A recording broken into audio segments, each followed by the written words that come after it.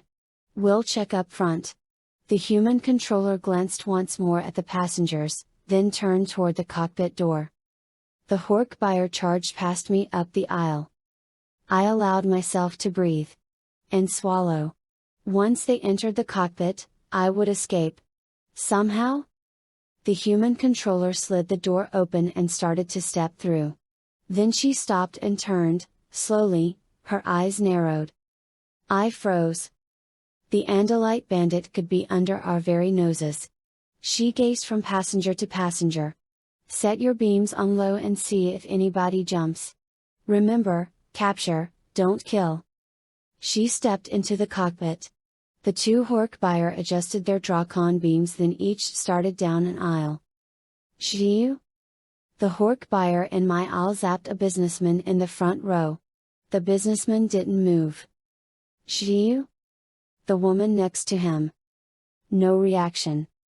The Hork buyer worked his way toward the back of the plane, blasting each passenger's arm. Shoo! Shoo! The stench of charred flesh burned my nostrils. The passengers sat motionless. They couldn't feel the jolt. The burn. The pain that knifed through their bodies. But I would. I'd been blasted by Drawcon beams before.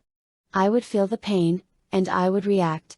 No matter how hard I tried, how much I steeled myself, I would react. I could keep myself from screaming. Maybe. But the slightest flinch would give me away. A blink, a jerk, even a quick breath. The Hork buyer moved toward me, passenger by passenger, row by row. I was trapped. Chapter 11. I swallowed my panic and tried to think. It was too late to morph. The Hork buyer would see the movement. He'd be on me in one leap. I watched. The Hork buyer in the other aisle worked fast.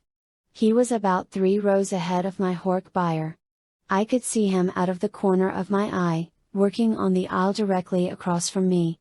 He fired, watched for a reaction, then moved on. He was behind me now, out of view.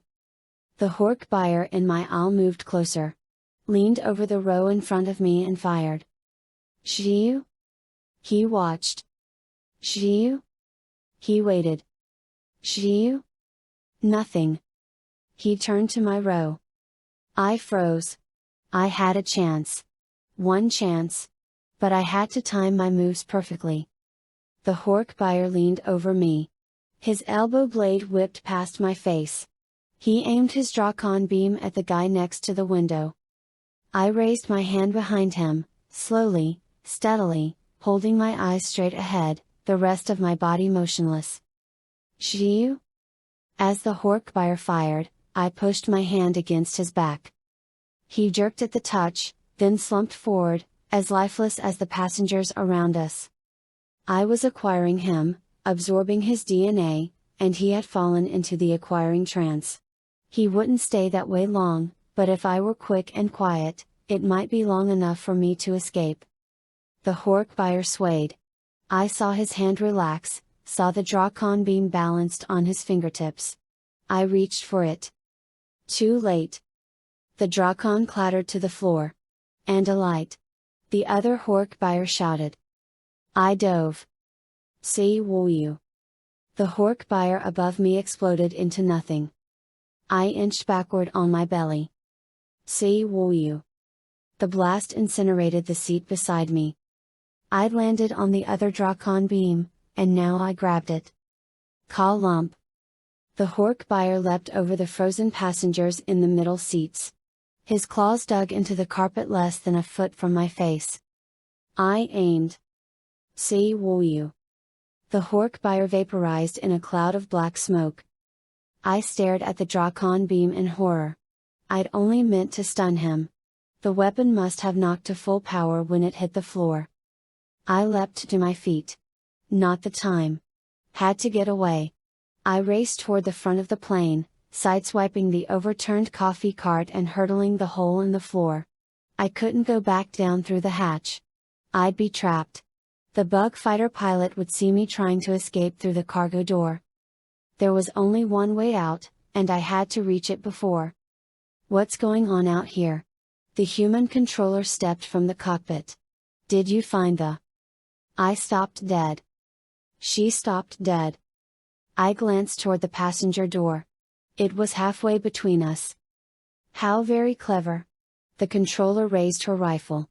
Morphing a child to throw off suspicion. She aimed. It almost worked. I was still holding the Drakon beam. It would get me out the door. Easy? I gripped the handle and slid my finger onto the trigger. But it was on full power. One blast would eliminate her from the planet. I couldn't pull the trigger. I had to distract her. You can't shoot me, I said. Oh? She laughed. Watch me? I swallowed. Okay, maybe you're right. Visser 3 wanted the Andalite bandit taken alive, but if you explained to him how a simple airplane search spun out of control, forcing you to kill me, I'm sure he'd understand. I shot a glance at the door handle, then at the rifle leveled at my head. He's an extremely nice person. The human controller hesitated. It was all I needed. I lunged, wrenched the door handle, and pushed. It swung open easily. No suction. The tractor beams were keeping the plane pressurized.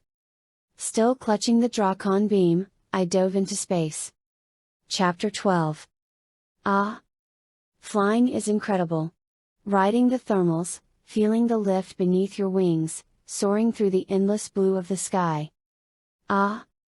Falling headfirst from 2 miles up, with no wings and nothing resembling a parachute, not as fun. 2 bug fighters hovered on either side of the plane, their pressurizing beams trained directly on the fuselage. I dove straight down between them. One bug fighter faced away from me. The other was partially hidden from view by the plane. The pilots didn't see me blow past. Wind pummeled my face and drove the Drakon beam into my chest. I gripped the weapon in one hand and held my arms and legs out, spread eagle style, to slow the dive. My cardigan billowed out above me. I had to morph. Something fast. With wings. Osprey? I concentrated on the bird's form. Caught a movement out of the corner of my eye. Using my hands and feet as rudders, I angled around for a better view. It was a bug fighter, the one that had been hovering outside the cargo door. It pulled away from the plane, swung around, and the Taxon pilot's hideous body bulged against the windshield as the spacecraft bore down on me. I judged the distance between him and me and between me and the solid earth that was rushing up toward us. I could finish the morph and dive, maybe losing him near the ground. But he'd see me. He'd see me morph directly to Osprey, and he'd know I was human. That little news flash would probably get him promoted to Visser 4. And get my friends sentenced to death. I shuddered. Those were my choices: die. Or kill my friends. Or? There was another way to eliminate the problem. I slid my finger onto the Drakon beam's trigger. And that was to eliminate the problem. I pulled my hands together above my head, gripped the weapon, and aimed. So. The windshield shattered. The Taxxon burst like a melon, spewing its guts across the sky. The bug fighter spiraled out of control, a flaming missile spinning toward Earth. Kaploosh! It exploded. The blast ripped the Drakon beam from my fingers and knocked me upward and back in a shower of glass and metal. I was spinning now, end over end. Sky. Clouds. Earth? Clouds fading away. Earth looming larger. Had to get control. Fast. I closed my eyes and focused. Wings, talons, feathers. But mostly wings. Please give me wings. Bones popped and crunched. My shoulders wrenched back. Legs jerked forward. Splode. My nose and mouth shot out, the skin hardening into a beak. I felt the cardigan puff up around me. I flapped to be free of it. Flapped? Yes. I opened my eyes. The cardigan whipped from my shrinking body. I had wings. Or the beginnings of wings. A pattern of lines appeared on my skin, like a tattoo that swept across my body then burst into full-fledged feathers. Osprey feathers. My wings lifted. I rose on a pocket of warm air only a few feet above the sparse brush below. Floated for a moment to gain my bearings, then spilled the air from my wings and swooped toward Earth. The ground was red and barren and endless. I soared low over the scrub, looking for landmarks. A town. A road sign. Even a road. Something to give me clue where I was. PFFFFFFFFFFMMMPP. An orange flash. A wave of fear swept through my bird body. Shurumf. The sound of a jet, above and behind me. I circled. The plane roared away from me across the sky. The single bug fighter remained, hovering. My osprey eyes could see the gym teacher crammed in beside the Taxxon plot. She waved her arms and pointed. Down? At me. I whirled and shot along the ground, weaving in and out between scraggly bushes. The shadow slid over me. Jsu. I wheeled. There had to be some place to hide. Something in this barren desert that would shield me. Jsu. Red dirt exploded around me. I swerved. I could feel the strength drain from my wings. My osprey body was built to glide and soar, and the endless pumping so close to the ground was wearing me down. I skimmed low, over a clump of grass, under a bush, around a scrawny tree. And out into space. I banked. It was a ravine, narrow and deep, a dry creek bed gouged into the flat red earth. I flew in close to the wall of the creek bed, darting along under an overhanging of rocks and scrub. A shadow darkened the ravine, then disappeared. Jsu. An explosion, further up the creek bed. I pushed my wings forward. Lowered my talons. Landed on a rocky outcrop. The shadow passed again, slipping over me in the opposite direction. Jsu. A blast in the distance. They'd lost me. The wall of the ravine was pitted with small hollows. I chose a deeper on and demorphed. I crouched in the hollow and took a deep breath. Human again, but not for long. I could hear the bug fighter blowing craters across the desert. But my mind focused on something else. I closed my tired eyes and concentrated. Elbows and hips scraped against rocks as I shrank to a microscopic dot. My body flattened. Bones dissolved. An extra pair of legs sprouted from my armor-plated body. Piercing tubes shot from my mouth. I was a wingless, blood-sucking parasite, blind and ravenous. A flea. I burrowed into the sand and waited. Chapter 13. The ground trembled. Another Drakon blast. And another. I couldn't hear them. Fleas don't have ears. But I sensed each tremor with every molecule of my body. Grains of sand the size of garbage trucks shifted around me. But they couldn't hurt me. Unless the Yerks fired directly on top of me, I was safe. For 2 hours anyway. I burrowed deeper into the sand. The flea's instincts weren't hard to control. Basically it has only two: find blood. Eat? And once it figured out there wasn't any blood in this little sandpile, the flea brain was pretty quiet. My own brain, however, was on overload. I'd been running and fighting and running and mostly screwing things up since. Since when? How long had it been since I'd casually drifted above the airport, watching for a top-secret shipment? Years, it seemed. Another lifetime. Somebody else's lifetime. But it couldn't have been more than a few hours. 12 maybe. 14. 14 horrible hours? Horrible? Right. Horrible is getting to school and finding out you left your homework on the bus, your boyfriend is dumping you, and your socks don't match. This was beyond horrible. This was. There wasn't even a word for it. An image pushed itself into my head. Two Hork-Buyer, staring at me in helpless terror as they tumbled backward from the cargo hold. Their screams echoed through my brain. They didn't deserve it. Yeah, Hork-Buyer look like death on two legs, but without a yerk in their heads. They're a simple species, innocent and trusting. And those blades? To a Hork-Buyer, a free Hork-Buyer, they serve one purpose: to strip bark from trees. For food. Hork-Buyer are vegetarians. Gentle, nature-loving vegetarians. And I'd killed 4 of them in less than a day. The 2 in the cabin of the plane had been an accident. I hadn't actually pulled the trigger on the first one, and I'd only meant to stun the second.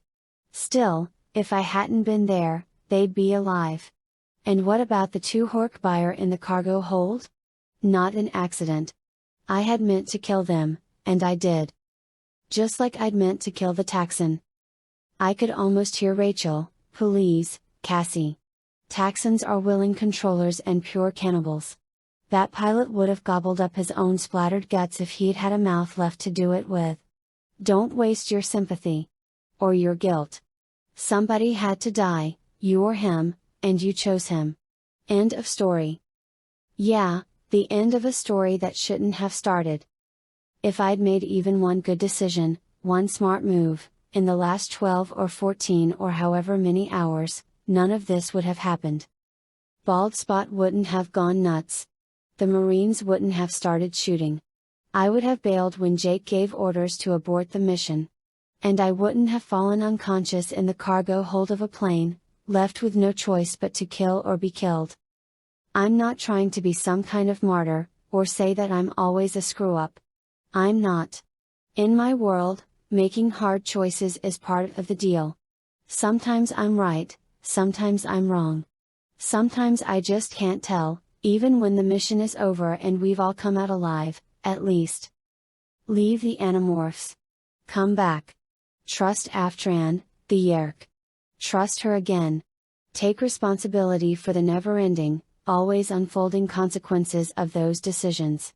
Say, no, I can't be part of this mission, can't be part of a mass killing of innocent people no matter what the ultimate goal, I won't. Get involved anyway, commit acts may be much worse. Why? To save some lives, not others. A choice. There's always a choice. And if I'd made other, smarter choices this time, I'd be home now, taking care of sick animals in my parents' barn. Well, at least that was one thing I didn't have to worry about. My parents wouldn't know I was gone. The Chi would be covering for me, like they usually did. Jake had probably alerted them as soon as he saw I was missing. Now one of the Chi was projecting a holographic image of me so real my own parents wouldn't notice the difference. The Chi was eating my meals, going to my classes, helping my dad with the animals. Kissing my parents goodnight. And also doing my algebra homework, so there was a tiny upside. Meanwhile, I was a flea, hiding in the dirt. And I didn't even know where. I had to get home. I wanted my parents. I wanted my farm. I miss Jake. And Rachel. Tobias and Ax. Even Marco. The Chi couldn't cover for me forever. Could they? My 2 hours were probably up. I demorphed. Slowly. cautiously. Night had fallen. Above me all I could see were stars and a full moon sitting low in the sky. No bug fighters.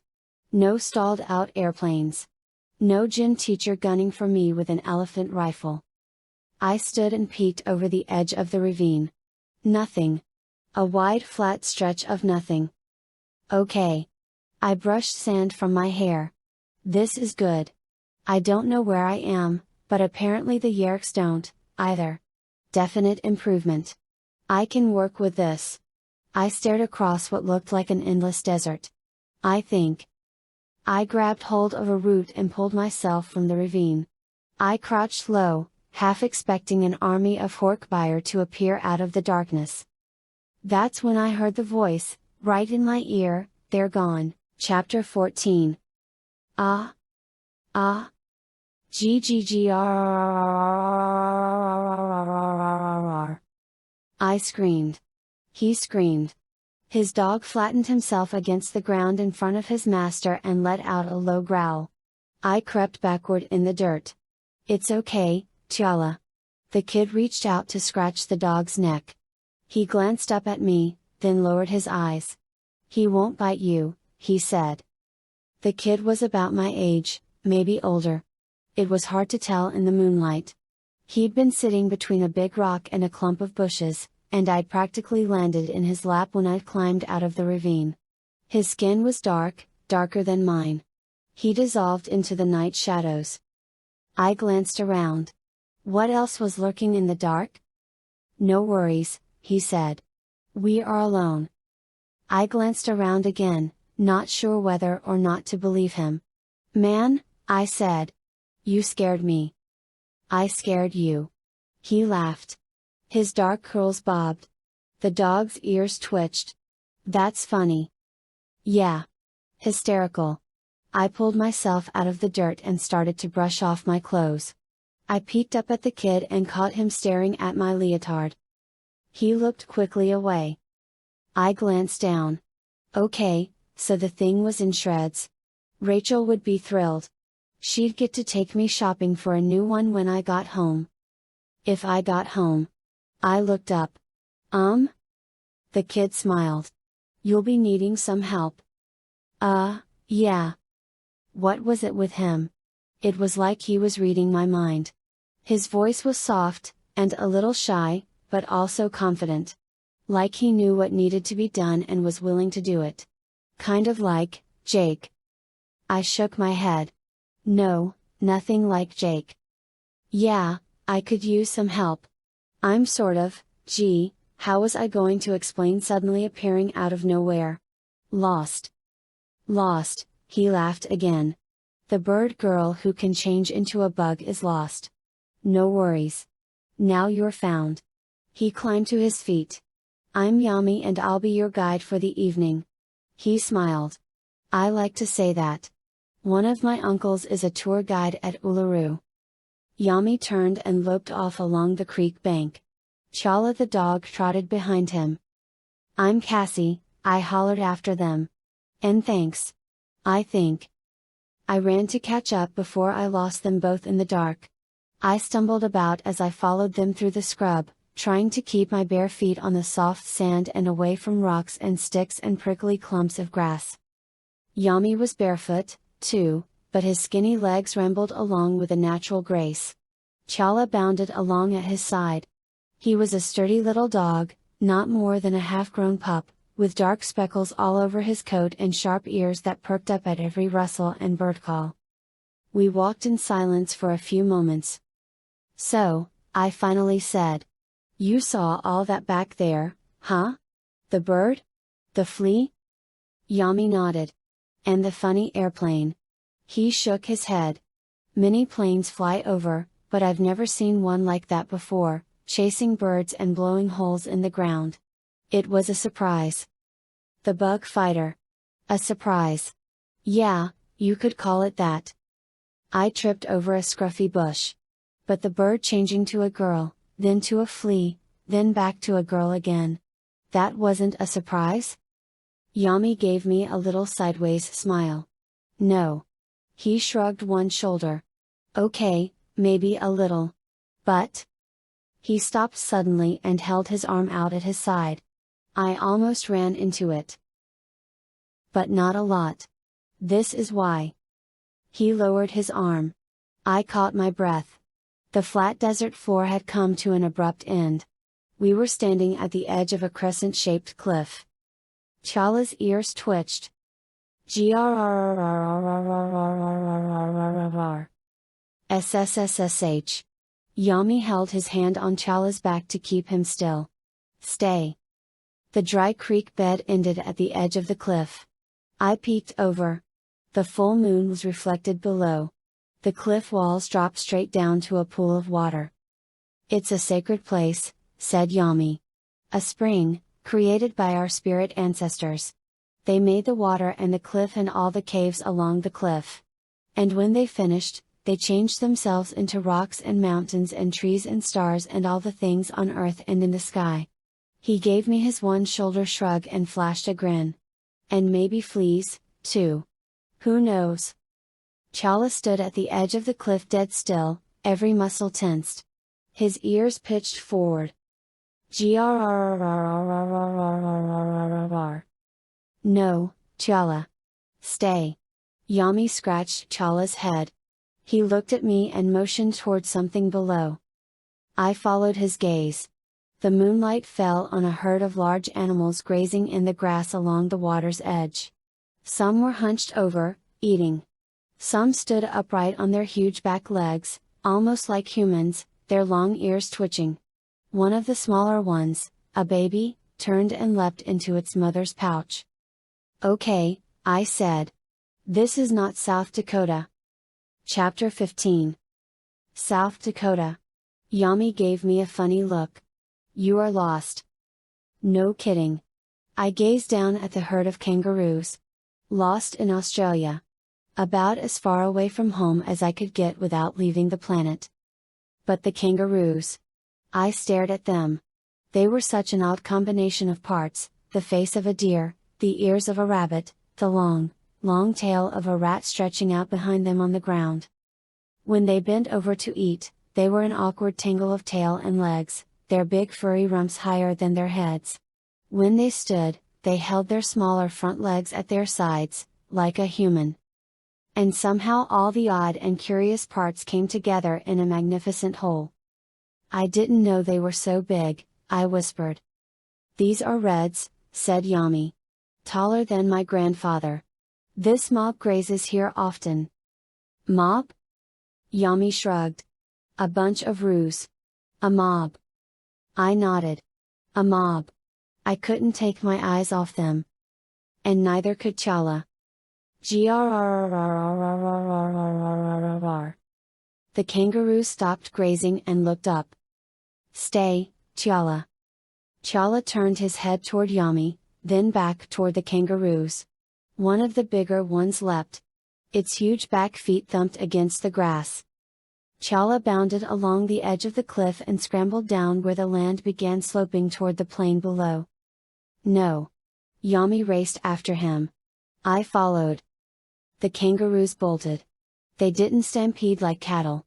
They hopped in all different directions, zigzagging across the grass, their hind feet thundering over the ground. Chala leapt onto the grassy plain and ran in circles around the roos, nipping at their legs. The kangaroos kicked and swiped at him with their claws. Yami climbed down a gully that cut through the side of the steep hill. I followed, stumbling around boulders and tripping over gnarled roots. The mob had scattered. Chala was still chasing one of the big roos. It kicked at him, leaning back on its thick tail and raking Chala's nose with its hind claws. Chala howled. The kangaroo leapt into the water. Chala splashed in after it. No. Yami ran toward the spring. Come back, Chala. The pup splashed about in the shallow water near the shore. He looked at Yami, then back at the water, torn between obeying his master and chasing the kangaroo. Yami slapped his knees. Chala. Come. Chala gave the roo one last longing look, then turned and bounded toward Yami. He nearly wagged himself in half as Yami knelt down to scratch his neck. The kangaroo swam to the far shore. It hopped a short distance away, then turned back to look at us. It watched us for a moment, then turned again and hopped off into the night. "It seems okay," I said. "I don't think Chala heard it." I wasn't worried about the roo. Yami laughed and fell over backward as Chala leapt up to lick his face. I was worried about Chala. That big boomer would have killed him. "Really?" Yami patted Chala's back. "I have seen a big boomer drown 2 dingoes this way." He led them into the deep water and held their heads under.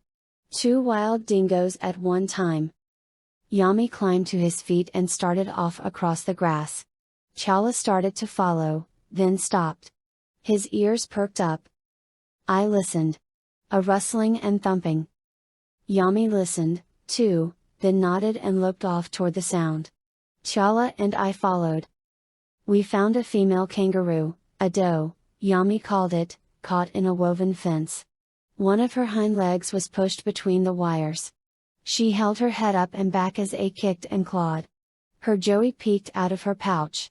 Ducked down inside when it saw us. Yami held Chala still while I crept up behind the kangaroo. "Take great care," he said. "Keep far from her claws." The kangaroo twisted and kicked. She whipped her head around. Her eyes held a wild, frantic look. "Shh," I said. "You're going to be okay." I pressed my hand against her tail. She thrashed once more, then fell into the acquiring trance. I had to work fast. One of her back claws was caught in the woven wire. Her kicking had wrapped several more wires around her leg. I stretched a strand of wire to untangle it. The joey poked his nose out of the pouch and looked up at me. "Hey, little guy," I said. "Your mama's going to be free in a second."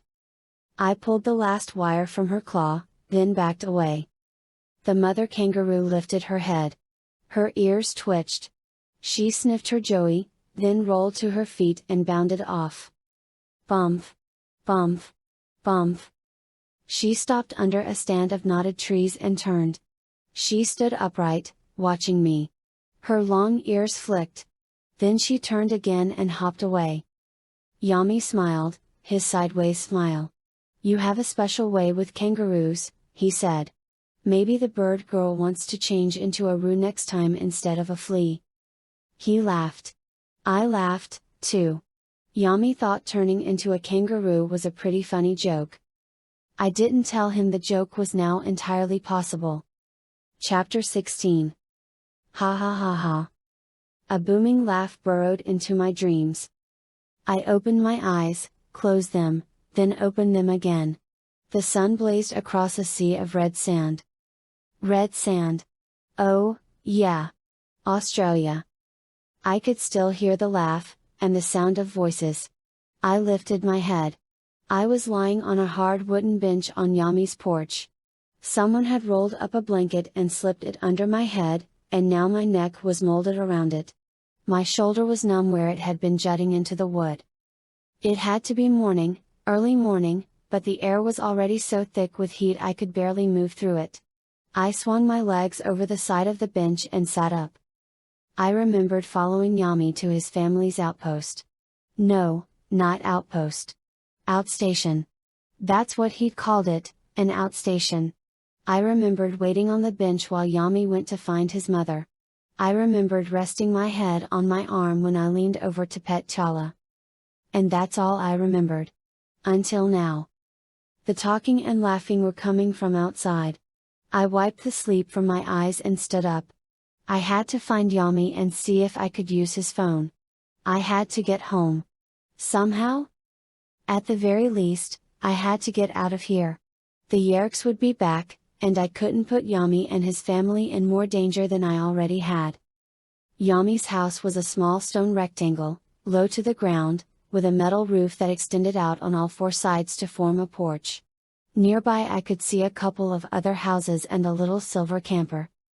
Yami was sitting with a bunch of other people, his family, I guessed, inside a lean-to made of branches. They fell silent when they saw me walking toward them across the sand. Oh, no, had my leotard. I glanced down. Thank goodness. It was filthy, torn, and sticky with sweat, but it still covered all the important parts. Chala bounded from the lean-to and raced toward me across the sand. He wagged and wiggled and licked my hand, then turned and ran back to the lean-to. I followed. When I reached the lean-to, Yami gave me a quick half-smile and motioned his head toward an old man sitting in the center. "My grandfather wants to meet you," he said. The man unfolded his legs and stood up. He wore a sleeveless workshirt and dusty jeans. His hair was a tangle of gray curls, tamed slightly by a red headband, and his face looked like it had been carved from seasoned wood, with a broad, curving nose and a forehead that jutted out so far it hid his eyes completely. He swayed. One leg almost buckled under him. Yami reached for his arm and held him till he regained his balance. The old man studied me. The wind lifted his long, grizzled beard. And then he smiled, a smile like Yami's that filled his entire face. He took my hand in his and clasped it softly. He nodded and laughed, a deep booming laugh. The laugh that had woken me up. The rest of Yami's family laughed, too, and gathered around me. I looked at Yami. He shrugged. "I told my grandfather about your great shape-shifting powers. And about how you calmed the Roo. And about how you hid in a creek bed that runs into the spring." "Oh? That?" Yami's grandfather nodded. "The spring of our ancestors. You chose it as your safe shelter. It is a sign." Yeah. It was a sign all right. A sign that I shouldn't be set loose in the world unsupervised. But Yami's family didn't see it that way. Apparently I'd become something of a celebrity while I was sleeping. Yami explained it to me. "My grandfather's greatest fear is that the old traditions will disappear. He works very hard to teach us the ways of our ancestors. He thinks you are proof that he is doing well." I stared at him, horrified. "But Yami, I'm not. I'm not proof of anything." Yami only shrugged. His mother gave me a t-shirt and shorts and insisted I'd be cooler in them. She was right. I was a little cooler. But I panicked when I came back outside from changing clothes and saw Yami's aunts throwing my leotard in a tub to soak. "I'll need to take that with me," I said. "Soon." They nodded and fixed me breakfast, a big bowl of something that looked like miniature white Texans. "Wacheti grub," said Yami. "Ah?" I stared into the bowl. It was filled with fat, white, segmented worms, longer than my hand. "Don't tell me," I said. "Tastes like chicken."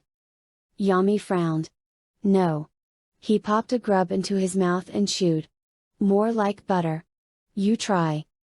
He picked the longest, plumpest grub from his bowl and held it out to me. I stared at him, then at the grub. I'd eaten worse. Actually, I'd been worse, when I was in Yerkmorph. But right now I was Cassie, regular human Cassie, and there was no way I was biting into a wormy little Texan. "You know, this desert heat is really getting to me." I swallowed. I just don't have an appetite." Yami blinked and nodded. His smile faded. I looked into his dark eyes, and a little pain stabbed through my heart. We were by ourselves, sitting side by side in the little lean-to. Chala dozed at Yami's side. His grandfather had hobbled off toward one of the houses, and his little cousins were playing in the sand nearby. The rest of his family had finally stopped fussing over me and gone about their morning work. Yami dropped the grub back into his bowl. "Yami," I said, "your family has been so nice to me. You have been so nice to me." I touched his arm. He looked down at it, surprised. I was a little surprised myself. I pulled my hand back. "I don't want you to think I don't appreciate everything, and I know I sound like E.T., but I have to phone home. It's a long distance call. A really long distance. But I can reverse the charges. I think." He gave me a sad smile. "We don't have a telephone." I stared at him. "You could use the two-way radio." He looked down at his bowl. "But the explosion yesterday destroyed the aerial." "The explosion?" I frowned. "Oh, no. The bug fighter. When I draconed the bug fighter, I'd fried their radio antenna. I couldn't call out. Yami's family couldn't call out. Not only had I led the Yerks to their outstation, I'd destroyed their only means of communication. Oh, Yami. I'm so sorry. Took a deep breath. And I know I must seem like a total idiot to you, just falling from the sky and demanding phone service. It's just that nobody knows where I am. I'm not even sure where I am. I know where you are. Now Yami touched my arm. You're in the Pity Spring community, he explained. Northern Territory, Australia. He smiled. Not South Dakota. I laughed. Thank you. That's very helpful. I shook my head. But I have to go home. To my own family. And to Jake, I thought. I had to get back to Jake. Yami shrugged. No worries. You'll ride with the postie. The postman. I blinked. The mailman. Of course. I glanced over at my leotard, drying in the sun. What time does he come? Tuesday. Tuesday. But that was. Yami nodded. Yesterday. He delivered the post right before the explosion. Right before you came. And he'll be back. Next Tuesday. Next Tuesday. 6 days. I couldn't stay here 6 more days. I closed my eyes and collapsed backward onto the sand. I'd battled dracones and bug fighters and paralyzing green beams, only to be defeated by the lonely Australian outback.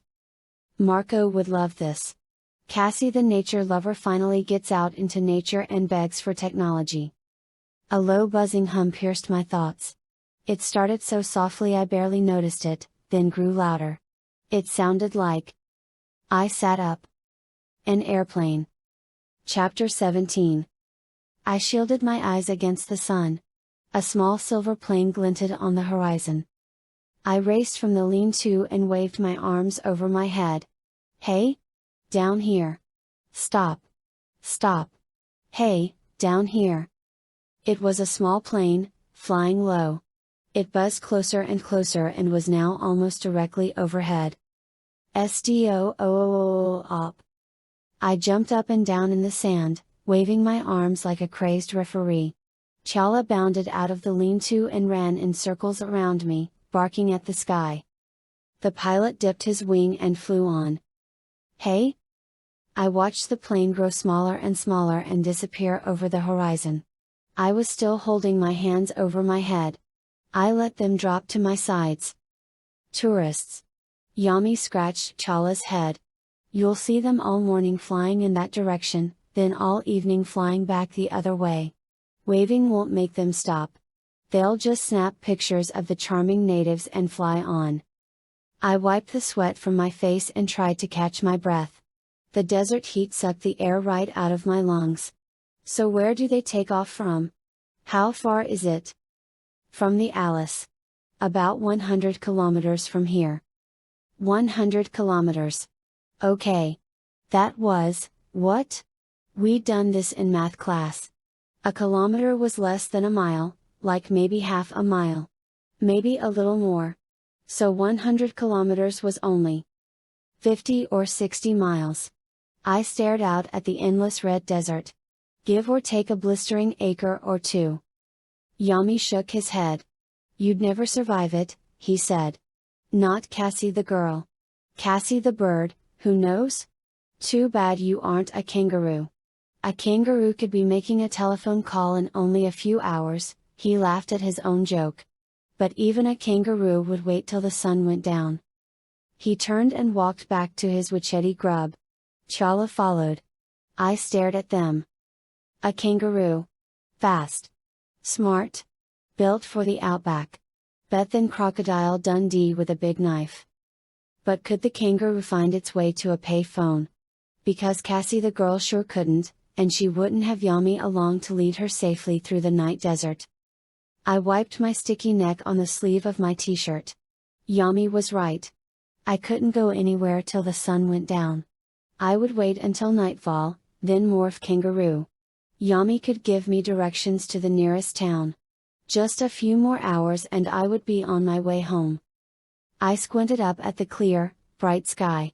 All I could do in the meantime was hope the Yerks took a very long time organizing a search party. A door slammed, and Yami's grandfather hobbled around the side of the house. His limp seemed worse than it had only a few minutes before. His hair was matted with sweat. When he reached the edge of Yami's porch, he stopped and leaned against it. "Grandfather!" Yami set his bowl in the sand and ran toward the porch. I followed him. Yami's grandfather pushed away from the porch and stood upright. He held up a curved piece of dark wood. "For you," he told me. "You have given me a gift. And now I give a gift to you." I took the wood. It was smooth and hard. "A boomerang," he said. I opened my mouth. Nothing came out. I wanted to say I couldn't take it, that I didn't deserve it. I wanted to tell him the only things I'd given him were a broken radio antenna and exposure to an evil so absolute and terrifying that it had no place here in this untouched land. I looked up. The old man's face burst into a smile. Yami's smile. I'd seen the same pure joy on Yami's face when he tried to share the witchetty grub. The joy that turned to pain and embarrassment when I refused to eat them. I ran my fingers over the boomerang. "Thank you," I said. "It's beautiful." "Grandfather carves boomerangs and sends them to my aunt in the Alice," Yami said proudly. "Collectors buy them, and tourists, too, and art galleries even." He nodded at his grandfather. "Show her how to throw it." Yami's grandfather smiled and nodded and led us around the trailer, steadying himself with one hand against the metal as he walked. I leaned close to Yami. "Is he okay?" I whispered. His grandfather waved a hand in the air without turning around. "I'm fine. I cut myself yesterday while carving." "I've done it before," he laughed, "but some of the thunder seemed to be missing from it. You can be sure I'll do it again." He led us to the edge of the outstation, away from the houses. He gripped one end of the boomerang in the palm of his hand and stood still for a moment, facing the wind. Then he pulled the boomerang back at his waist and hurled it sideways, low to the ground. FFFFWWPPPWWPPPPWWPPP. The boomerang shot over the desert, a deadly, spinning blur. It sliced a little pink flower off the top of a scrubby bush and skidded into the sand. Yami ran to get it. Chala bounded after him. "It doesn't come back," I said. "Yes, it comes back. As soon as Yami brings it." Yami's grandfather laughed. "This boomerang doesn't come back without help. Returning boomerangs are for games. I would throw a returning boomerang much differently, over my shoulder, like a ball. This is a hunting boomerang. A weapon." Yami jogged back across the sand. I saw the same natural ease I'd noticed when I'd first met him. Not like he was running across the desert, but like he was part of the desert. He smiled at me and wrinkled his eyes against the sun. "Your turn." He handed me the boomerang. I took a deep breath and tried to stand the way his grandfather had. I pulled the boomerang back to my waist. "No." Yami reached toward me. "You have it backward." I looked up as he looked down. Our noses brushed together. "Oh. Sorry." I stepped back in embarrassed confusion. Yami turned away and looked at his feet. "My grandfather would be better at helping," he said. I nodded and looked over at Yami's grandfather. He smiled weakly and started toward me. He stumbled. I caught his arm, and he sank against me. "Grandfather." Yami braced his other side, and we lowered him to the sand. "Show me where you cut yourself," I said. Yami's grandfather nodded and rolled up his pant leg. A putrid stench wafted out. "Oh, man," I said. A deep gash ran down his calf, from just below his knee to the middle of his shin. His leg was swollen and blistered, and the skin around the cut had turned purplish black. I touched it. It was burning with fever. Pus oozed from the wound. "You did this yesterday," I said. He nodded. "A new carving tool," sharper than anything. He dug into his pocket. I found it in the desert. I saw it fall. It was a gift from the sky. He held up a shard of metal, black and singed. My stomach jolted. It wasn't a gift. It was a piece of the bug fighter I'd shot down. Chapter 18. The Bug Fighter. I stared at the charred black piece in his hand. A hunk of metal. All the horrifying things that had happened over the past 2 days, all the horrifying things I'd done, had been because of a hunk of metal. The Marines. The armored truck guys. The Hork buyer. The Taxon. And now Yami and his family, especially his grandfather, who had only wanted a good sharp tool to carve a boomerang. I had put every one of them in terrible danger. Over a hunk of metal. I stared at the injured leg. I'd helped my dad with a lot of injured animals, but I'd never seen an infection get this bad this fast. Maybe I'd been wrong. Maybe a chunk of bug fighter could spread weird alien diseases. Clearly the foreign metal had caused a horrible reaction in Yami's grandfather. Whatever it was, we had to get the wound cleaned. Do you have a first aid kit? I asked. Yami's grandfather nodded and lay back in the sand. The medical kit and natural medicines. He closed his eyes. Yami's mother knows them all. Good. That's what we need for right now. I stared out at the desert. Heat shimmered up from the scrub. But, Yami, we have to get him to a hospital. Somehow? There's the flying doctor, he said. The flying doctor. Yami nodded. Not like the flying bird girl. He tried to smile at his little joke but his chin quivered. The flying doctor service. They use airplanes to fly doctors over the Outback. Like an ambulance in the air. But that's exactly, I stopped, my mouth open. That's impossible, isn't it? Yami nodded. We needed a radio to call the flying doctor. The radio I had destroyed. I can get my uncles to help us, he said. 2 of Yami's uncles carried his grandfather inside. Yami's mother set a huge first aid kit and a basket full of bottles and powders on a table by the bed. She leaned over to examine the wound. Oh! She clapped her hand over her mouth and stared up at me. Fear filled her eyes. I know, I said. The gash started on the inside of his calf, in the fleshy part below his knee, and curved down to his shin. Through pus I could see bone. I helped Yami's mother clean the wound, then we left it uncovered to heal in the open air. Yami's mother gave his grandfather something to help him sleep, a natural drug from one of the desert shrubs. Then left us with him so she could go disinfect the things she used to clean the wound. Yami and I sat next to the bed, watching his grandfather sleep. His chest rose in fits and shakes when he took in a breath, then fell with a shudder when he exhaled. The floor of the house had been dug down into the ground. The dirt and stone walls kept it cooler than the desert outside. Still, the air in the tiny room was thick with heat and the stench of rotting flesh. Yami, I said, he needs antibiotics. If I leave to get help now, the flying doctor could be here in a few hours. Yami shook his head.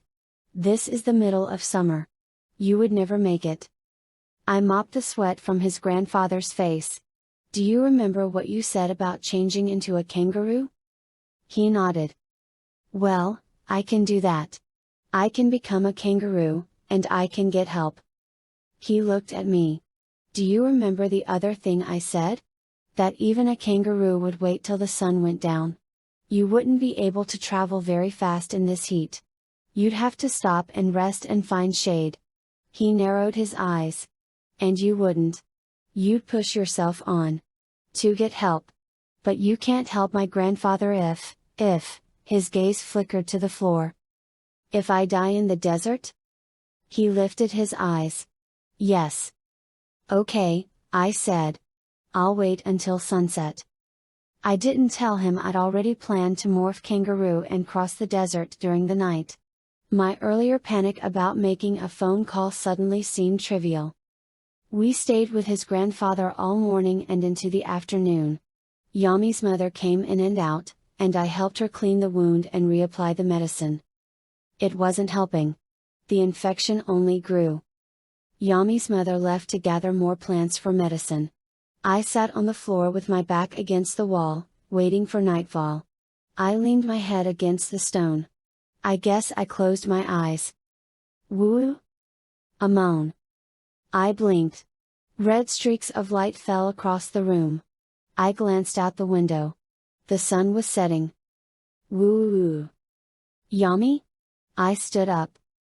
A hand clamped around my wrist. Ah! I yelled. It was Yami's grandfather. His hand was dry and burning with fever. He looked up at me.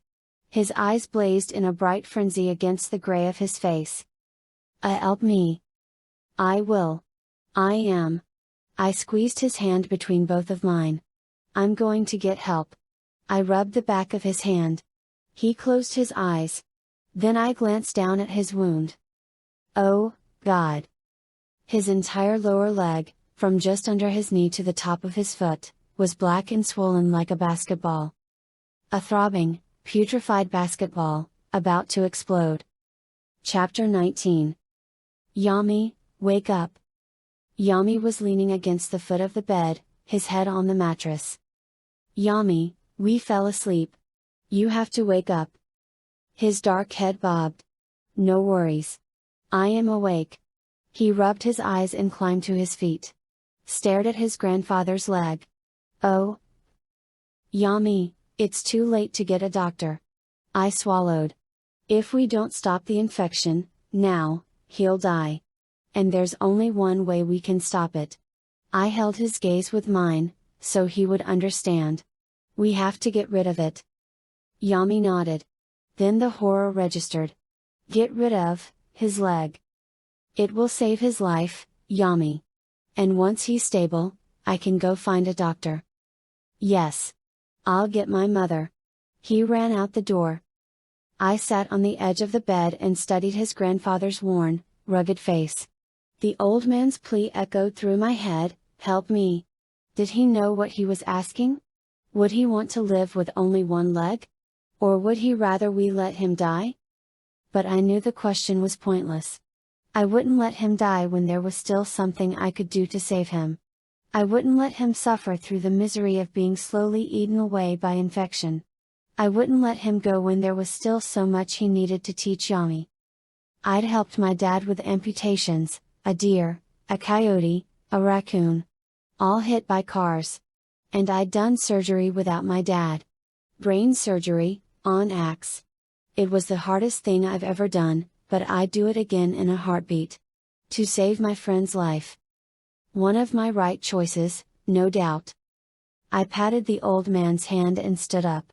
I needed a blade, a sharp blade, able to slice cleanly through a man's bone. And I knew where to get one. I changed back into my leotard and concentrated. Shoop. Shoop. Scoop shoop shoop. Blades erupted from my head, wrists, forearms, elbows. Everything else about me was still human.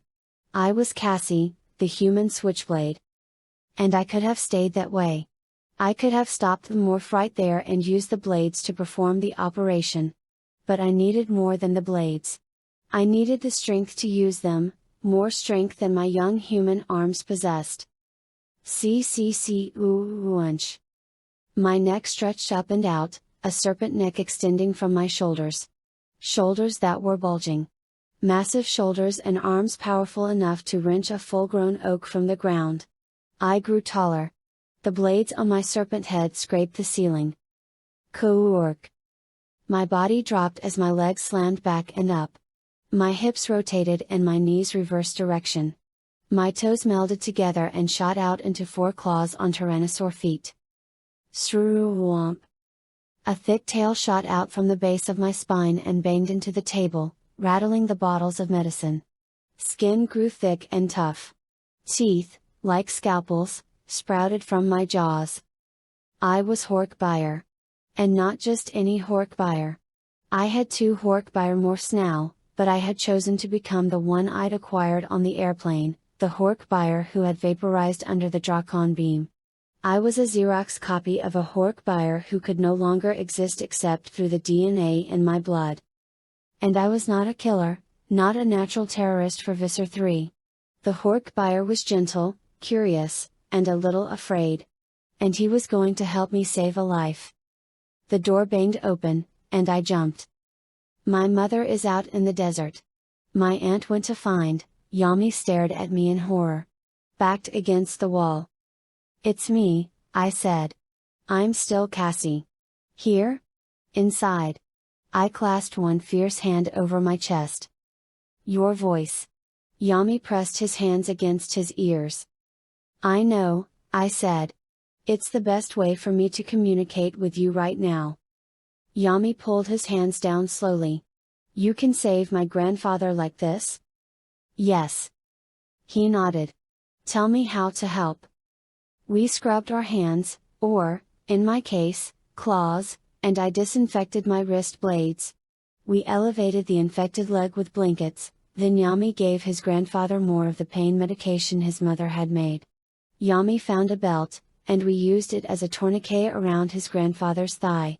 This was tricky because I knew that the main artery lay deep within his leg. I made a shallow incision below the knee, cutting only through the skin all the way around his leg. I wiped my blade on a sterile gauze pad and took a deep breath. The air in the little room was boiling. The Hork buyer was not built for heat. I let out the breath. Okay, Yami, be ready, because there's going to be some blood. I needed to make one slice, clean and clear, straight through the muscle. A quick cut would cause the arteries to spasm and help control bleeding. I positioned my blade over his leg. I slashed, down and around. The muscle fell neatly in half. Blood spurted from the vessel closest to the bone. There, Yami. That artery. Pinch it shut while I finish. Yami nodded. His lips went pale. He grabbed the artery with shaky fingers and squeezed. I pushed the muscle back to reveal the two leg bones. One slice severed them both. I demorphed quickly. Yami watched. His face contorted in a silent scream, but he said nothing. He nearly collapsed with relief when my fully human form emerged. I stitched the main arteries and veins, but left the skin flaps open. If I closed them now, the wound wouldn't drain, and infection would set in again. A doctor could stitch them closed when we got to a hospital. Yami's grandfather stirred. His fever had broken. His face was drenched, but it had lost its deathly pallor. He moaned and rolled his arm out over the edge of the bed. Something black and heavy clanked to the floor. I picked it up. It was the chunk of bug fighter. As I stared at the metal, a shadow darkened the room. And I knew what it was before I looked out the window. Visser Three's blade ship hovered over the brush. A port on the bottom of the ship yawned open, and a Taxon dropped out onto the red Australian plain. Chapter 20. The blade ship hung low in the sky, black and silent against the setting sun. An army of Taxons and Hork buyer leapt from its belly. They spread out over the scrub, trampling bushes and grass. The Hork buyer were armed. They fired Drawcon beams at anything that moved. I leaned against the window. It was happening again. I'd led innocent people, Yami and his family, into danger. His family. I whirled. Yami, where did your mother go? He motioned toward the door. On the other side of the outstation, beyond the gum trees. I nodded. Good. Where's Chala? Yami's eyes widened. He ran toward the door. Chala. The pup tore inside, wiggling and wagging. And a light. Visser Three's open thought speak thundered through my head. Yami pressed his hands over his ears. Chala yelped and flattened himself against the floor. You didn't think I'd forget you, did you? Pure evil penetrated my skull. Surrender now, or I will annihilate every living thing within a square mile. You have 3 minutes. 3 minutes? I stared out the window. I couldn't fight all those Taxons and Hork buyer. Not alone.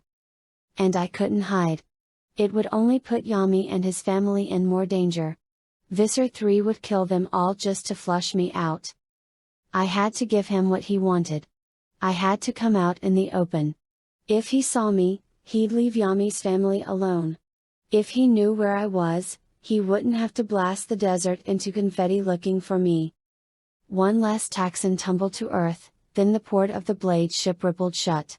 The sky shimmered and the ship vanished, concealed behind a cloaking beam. But Visser Three wasn't gone. He was hiding. Watching. They have no right to be here. Yami stood behind me, watching the strange alien beings ransack his desert. They're here because of me. No. Yami's grandfather touched my arm. I looked down, startled. He drew a sharp breath. His face twisted in pain, but his eyes stayed bright and alert. They're here because they're evil. His voice was a low rasp. You fight these creatures, yes? I nodded. Yes. If you did not fight them, do you think they would leave us alone? Do you think they would stay away from this place and never hurt us? No. They would come. They would take our land, destroy our home. Our life would be gone forever. This I know. He swallowed. Do everything you can, and anything you must. He closed his eyes. I only wish I could help. I touched his cheek. You already have, I said. And a light. Visser Three's voice boomed. 2 minutes. I eased the door open and peered out into the shadows. Nothing. I slipped into the porch. I needed strength, speed, and endurance. A morph that was desert ready. I focused on kangaroo. Krayakik. My hips swung forward. Thighs bulged into hulking mounds of muscle. My feet shot out, longer than my forearms. Toenails thickened and stretched. The 2 middle toes on each foot melted into one solid, claw-tipped bayonet. Shroom. A tail shot from my spine, a column of pure muscle, as long as the rest of my body and as thick as my neck. The skin on my belly stretched to form a pouch. Skoorunch. My skull shifted back and out as my nose and jawbone sprouted into a muzzle. Ears stretched and shot to the top of my head. Dense fur spread from my whiskers to the tip of my tail. And a light. 1 minute. I was information central, sensing everything at once. My eyes peered through the long shadows on the porch, picking up the slight movement of grass twisting in the wind. My ears flicked and twitched. I could turn them in any direction, like 2 satellite dishes, tuning into the scuffing sound of Taxon belly scraping against sand. I sniffed. The sweet sharp scent of some desert plant mingled with the wretched odor of hork buyer. I shuffled to the edge of the porch, using my tail as a prop while I balanced on my front feet and swung my back legs forward. I spotted the boomerang lying on the bench. The boomerang Yami's grandfather had given me. I reached for it. The kangaroo's front paws were amazing, almost like hands, without a real thumb, but with 5 nimble, clawed fingers. I gripped the boomerang in one paw, held my pouch open with the other, and slipped the boomerang inside. And a light. Your time is up. Bump. Bump. I leapt out onto the open sand. Chapter 21. Bump.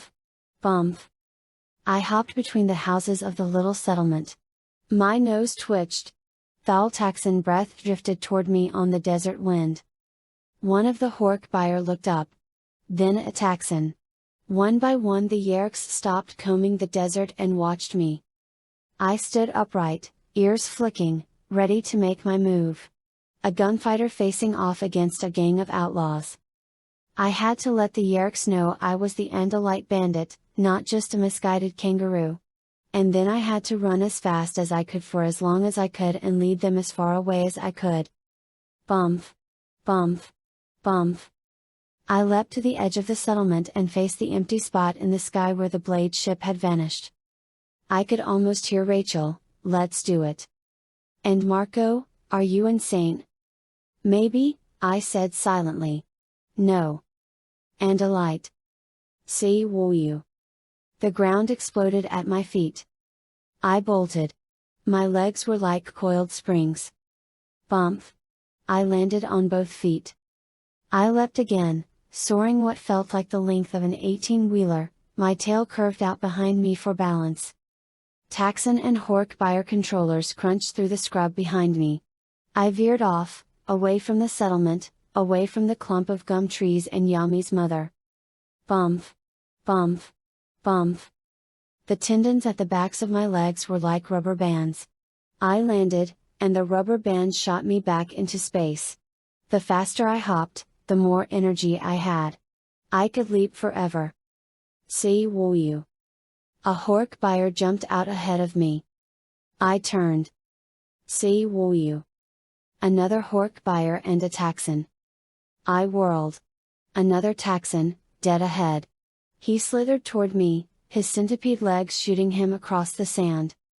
I leapt. He lunged. Hundreds of Taxon pincers, like lobster claws, latched onto my fur. I raked at him with my front paws. His pincers held tight, pulling me closer, closer. His jello eyes quivered. Drool spilled from his mouth. His razor teeth slammed together like a guillotine, an inch above my neck. I leaned back, supporting my kangaroo body on the muscled coil of my tail, and kicked. Thump!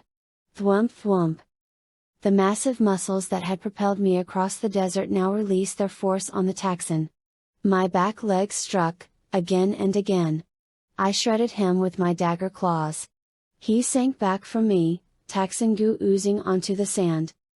More Taxons swarmed toward us. I turned and leapt away. The Taxons let me go. Their rabid hunger zeroed in on their mangled comrade. The Yerks inside their heads powerless to stop them. The Taxons ripped into their fallen colleague. The wounded Taxon himself turned and, with his last dying breath, slurped up his own guts. Their little snack break bought me some time. I bounded across the scrub, surrounded on three sides. Taxons and Hork-Buyer behind me and to my left. The settlement and grove of gum trees to my right. Only one way lay open, directly in front of me, the spring. The Yerks had already trampled Yami's homeland and terrified his family. Now I was leading them to the sacred spring of his ancestors. My choice. I had to get them as far away from Yami and his family as I could. The Taxons had finished feeding and were now slithering after me. Most of the Hork-Buyer had fallen behind. The desert was an oven, even with the sun going down. Their heavy Hork-Buyer bodies couldn't take the heat. But they were still armed. See you. The sand exploded under me. See you. A bush burst into flames. I kept hopping. The ground sloped downward. The scrub became thicker. Ahead lay the spring. And in front of it, between me and the water, a group of large animals grazed in the grass. No. I couldn't believe it. I'd led the Yerks right to the kangaroos. One of the roos, a female, bounded toward me, her joey bouncing along in her pouch. I recognized her. She was the doe I had untangled from the fence. My own kangaroo's identical twin. Chapter 22. See you. A crater erupted at the edge of the spring. The kangaroo scattered, thundering over the grass. Bump! Bump! They hopped in every direction, looping back and forth, surround me. See you. A boomer fell at my feet. The stench of burning fur filled the desert. I had to break free. The Yerks were firing at anything that moved. They didn't know which kangaroo was me. I leapt away from the spring, toward the open desert. Most of the female kangaroos had scattered across the plain, but the males, the big boomers, didn't move as fast as the does. They were twice as big. And twice as heavy. Two of them were locked in combat with a Hork-Buyer, swiping with their claws as he slashed with his blades. Another lay on the grass, unmoving. Ravenous Taxons descended upon him. One of the boomers leapt toward the water. Another followed. And another. They looked like they were fleeing, backing themselves into a watery corner in their panic to get away. Taxons scrambled toward the spring in frenzied anticipation. They didn't know the boomers were leading them into a trap. Or trying to. I turned back toward the spring. The boomers were fighting my battle, and I couldn't let them fight alone. I leapt into the water. The doe I'd rescued stood on the shore. "Go," I said. She watched me. She sniffed her pouch. Then she turned and hopped away. I kicked toward deeper water. My entire body was submerged except for the uppermost curve of my rump and the top of my head, eyes, ears, the long ridge of my muzzle, nose. Powerful hind legs paddled, moving almost as well in water as on land. More Taxons slipped into the spring behind me. The Hork-Buyer followed, splashing into the tops of their talons. Then they stopped. Couldn't go any further. Their dense, tree-climbing bodies would sink in the mud at the bottom of the spring. So they raised their Drakon beams instead. Seobalouche. A blast shot over my head. Heat singed my ears. Seobalouche. Water boiled around me. Taxons motored toward us. Their lobster claws propelling them headlong into the waiting roos. The Taxons lunged. The kangaroos threw their heads back and clawed.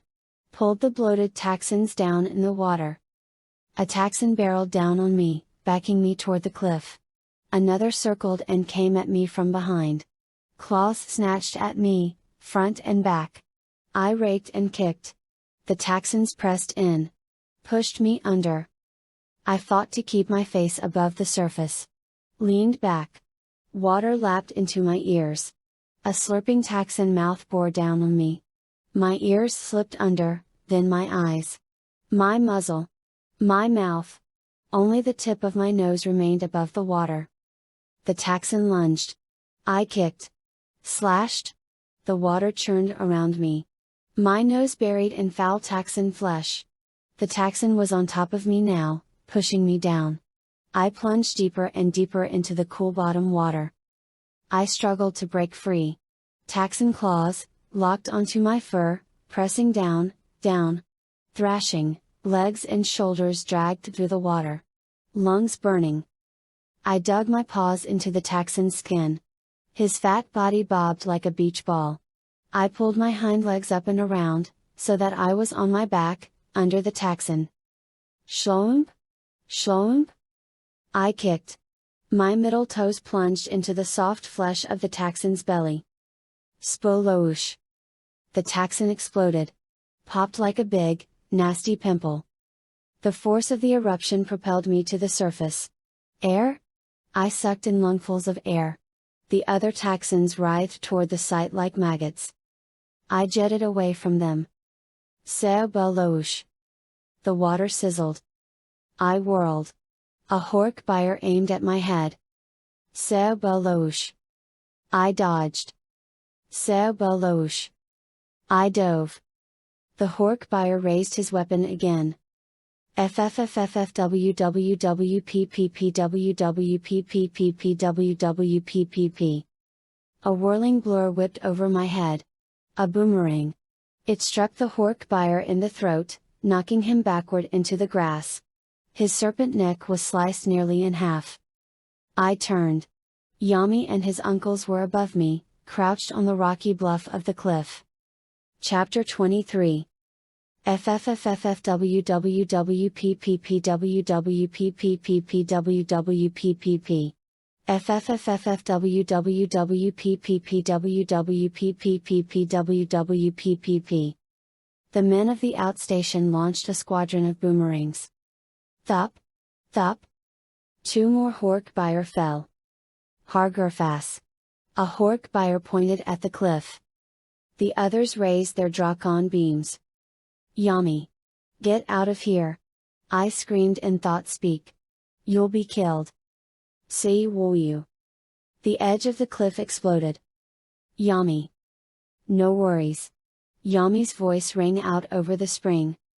FFFFFWWPPPWWPPPPWWPPP. FFFFFWWPPPPWWPPPPWWPPP. Another Hork-Buyer fell. See you. The Drakon beam blasted a cave into the wall of the cliff. I kicked toward the shore.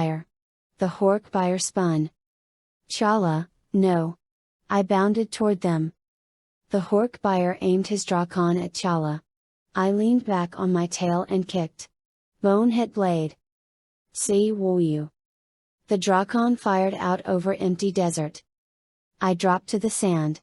My tail lay in two pieces, severed by the Hork-Bire's knee blade. Jagged bone pierced through the skin of my thigh. The Hork-Bire turned. Watched me twist in agony. Drew up to his full height and leveled his weapon.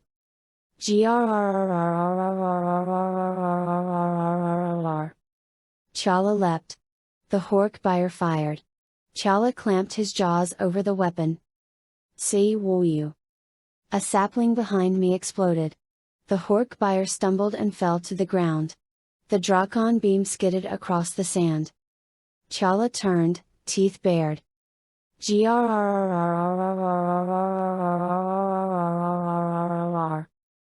lunged. Ripped into the Hork-Bire. Knew to go for the throat. Clamped his jaws on the alien's neck. The Hork-Bire lashed out. Flung his serpent's head from side to side. Wrist blades sliced through the air an inch above Chala's back. The Hork-Bire twisted sideways and pushed up with his arms. Whipped his head. Chala's grip broke, and he fell backward into the scrub. The Hork-Bire climbed to his feet. He wiped his palm across his neck and looked at the blood. Chala barked. The Hork-Bire stood frozen for a moment, looking first at Chala, then his bloody hand. The Hork-Bire turned and ran away. Chala bounded over to me. He licked my muzzle and sniffed my bleeding tail. Good boy, Chala. I needed a hiding place. Had to demorph. Soon. I closed my front claw around a clump of grass and pulled myself toward one of the boulders at the base of the cliff.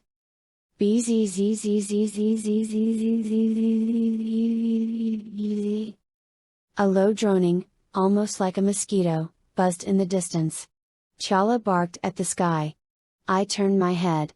A glint of silver flashed on the horizon. Then another. I watched. Two tourist planes were headed directly toward us. Visser Three must have seen them, too. His thought speak boomed over the battlefield. Human aircraft approaching. Retreat. Now. Reboard and prepare for cleanup. These human pilots will not see evidence of this battle. The sky shimmered, and the bottom of the blade ship appeared. The port rippled open. Hork-Bire leapt and hobbled toward the ship. Drop shafts descended to suck them up into the port. Two beams shot down from the front of the ship and scanned the desert floor, zapping each remnant of the battle. All evidence of Yerk presence sizzled and vanished. Handheld Dracones, fallen Hork-Bire, the floating carcass of a half-eaten Taxon. The drop shafts rose back up into the belly of the ship, the sky rippled again, and the blade ship disappeared. All that remained were the craters they'd blasted into the desert. And dozens of boomerangs scattered through the scrub. Yami and his uncles cheered. Chala barked and scrambled up the cliff toward them. The two tourist planes buzzed overhead. Both pilots dipped their wings at the charming natives and flew on. I collapsed behind the boulder. Cassie, you must demorph quickly. Ah! I jerked my head around and rammed my nose into something hard. A leg. A canine-shaped leg of ivory and steel. I looked up. A chi towered over me. A chi I recognized. Lauer, lured. Yes. A shimmer and her human hologram slipped into place. I smuggled aboard the blade ship. I'm here to get you home. Home? I closed my eyes. Home? Lord's voice sounded so soothing. She was taking me home. I would be safe. Your people have been searching for you night and day. You chose a very good place to hide.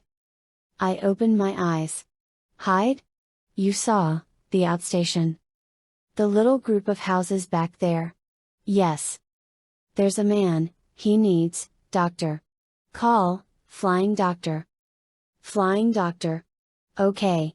I've got it covered. You just morph back. I've extended a hologram around the boulder. No one can see you. I nodded and closed my eyes. Chapter 24.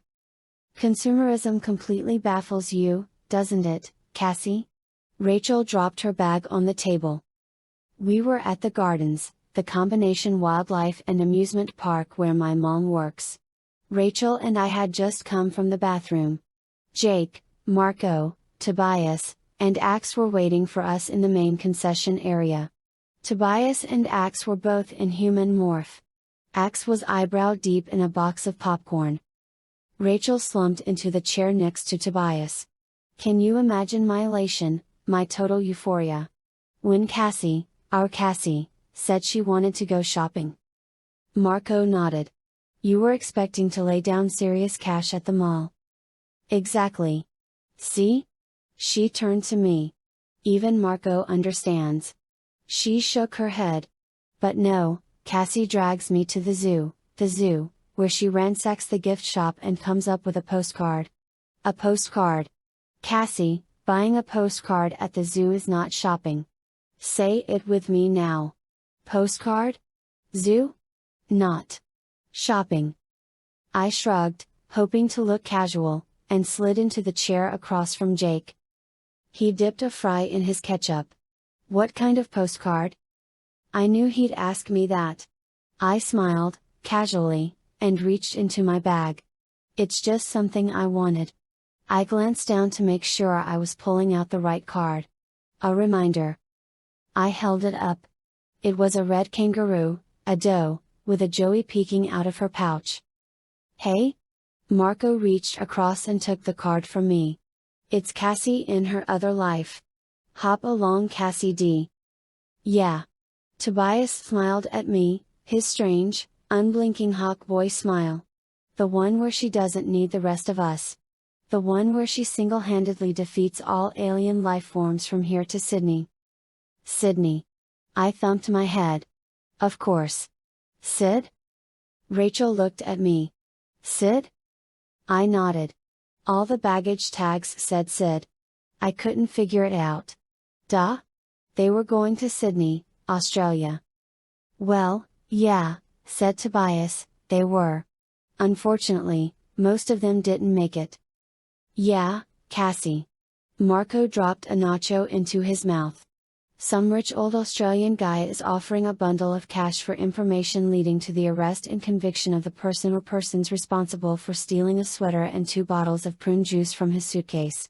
He wiped cheese from his chin. You wouldn't happen to know anything about that, would you? I'm thinking we might have a real chance at the reward money. What is he doing? Rachel frowned at Ax, who was now leaning back in his chair with the empty popcorn box mashed over his face. What do you think he's doing? Marco grabbed the box. Axman? Cardboard isn't one of the major food groups, remember? Ax sucked the butter of his fingers. Unfortunately, I am not in another morph. Or I would be able to reach the last bit of grease and salt with my tongue. Marco rolled his eyes. I'll buy you another box. And here, clean your face off. He threw Ax a wad of napkins. Do I need to start carrying baby wipes for you? I watched Marco and Ax walk toward the concession stand. Took a deep breath. I've been wondering, I wasn't sure I even wanted to ask this, does anybody know, did anybody see? What happened to the Marines? Jake asked. I nodded. Yeah. How did you? He shrugged. You're you, Cassie. Anyway, the official story is a UA. Unauthorized absence. The Marine Corps says 2 Marines hijacked an armored truck loaded with sensitive Defense Department research. Translation: Bug fighter wreckage, said Tobias. Right, Jake agreed. The Marines, the truck, and the guys who were supposed to be driving the truck all disappeared into the mountains. The Marines dropped the armored truck guys off in the parking lot of some roadside tourist attraction. World's biggest ball of gum wrappers. Rachel. And nobody's seen the Marines or the truck since, Jake sighed. So, I guess that one was a tie. NASA doesn't have the chunk of bug fighter, but neither do the Yerks. He smiled at me. He'd been sitting with one hand wrapped around his Coke, and now he laid it flat on the table so that his fingertips were touching mine. He looked into my eyes. A little flip of hair fell down over his eyebrow.